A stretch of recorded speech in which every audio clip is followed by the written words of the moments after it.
given to a point of blood. A point of blood. Now, sacrifice may look like you are terminating a generation, because when Abraham gave Isaac, it was like terminating his generation, because after Isaac, what remains in their generation?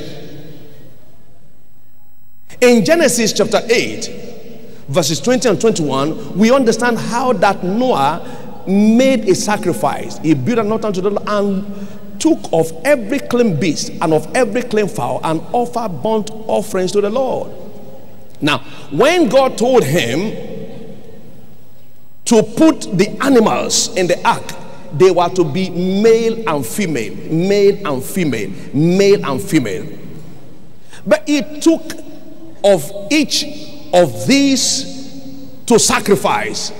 I don't know how God did it, but you know, if you take a male or take a female of any animal, you have brought an extent to that animal, because without the order you cannot conceive and reproduce. But through that sacrifice, we know what happened. Sometimes when you give your sacrifice, it's like, this is the last thing I have, how will I make it? And God said, I have the power to bring it back to you. We had a testimony yesterday. Somebody was in debt. I mean, you will wonder, shouldn't God just allow him to give a little seed? Somebody was in debt, and God said, bring a sacrifice of how much? 2 million. Where is he going to get it from? And from that sacrifice, from Shiloh 2016 and now, too many things have happened. Now he has built a mansion, he's paid all his debt, he's built this, he's bought that, he's bought that. Sacrifice may be tearful, but the result of it is always fearful. It may be tearful, but it's always fearful. God is going to give you a fearful blessing through your sacrifice as Shiloh is here. What are the new dawn benefits of the altar of sacrifice? Number one, the altar of sacrifice is the altar of reversal of curses. We saw that happen with Noah in Genesis chapter 8, again from verses 20 to 21. 20. And Noah builded an altar and offered burnt offerings, offering that is already burnt on the altar. And what happened? And the Lord smelled the sweet savour. And the Lord said in his heart, I will not again cause the ground any more for my sake, for the imagination of man's heart is evil from his youth. Neither will I again smite any more every living thing as done. By God will no longer allow evil to smite in your house. He will not allow any more evil to smite in your business. Number two, new dawn benefits of altar of sacrifice. The altar of sacrifice is the altar of enactment of the covenant. The enactment of the covenant. Psalm 50 verse 5. Gather my saints together, those that have made a covenant with me by sacrifice. Sacrifice is the passage to the covenant. Sacrifice. You can never enter into God's covenant without a sacrifice. Now, it's one thing to live in the process, it's another thing to grow into the realm of the covenant. From chapter 12 of Genesis up to chapter 22, God was talking to Abraham about promises. promises. But in chapter 22, when the blood of his son was going to be shed, it became a covenant. What sacrifice does is to upgrade you from covenant, from promise realm into covenant realm. Genesis 22 verses 15 to 18.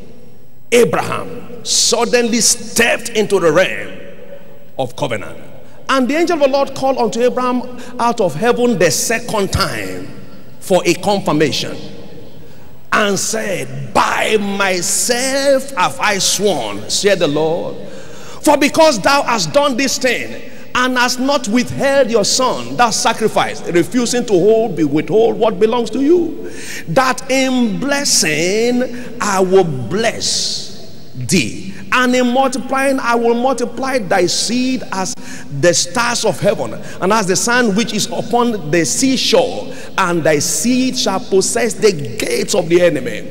It will go beyond your generation. And in thy seed shall all the nations of the earth be blessed, because thou hast obeyed my voice and offered the sacrifice. There are individuals here at Shiloh 2017 all across the globe. God will upgrade you from living in the realm of promises to the realm of the covenant.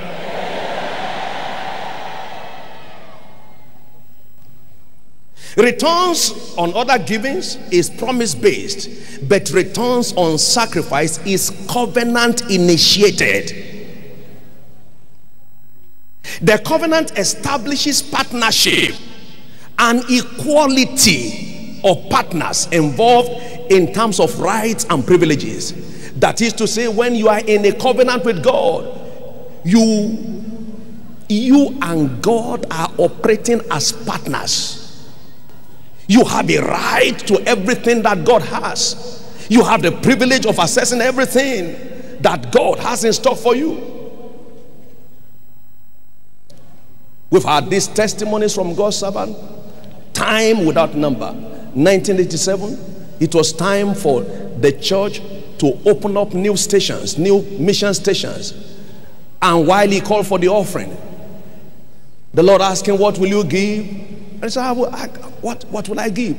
Here is my Mercedes 280 Benz. Then to have a 280 Mercedes Benz was a lot of fortune.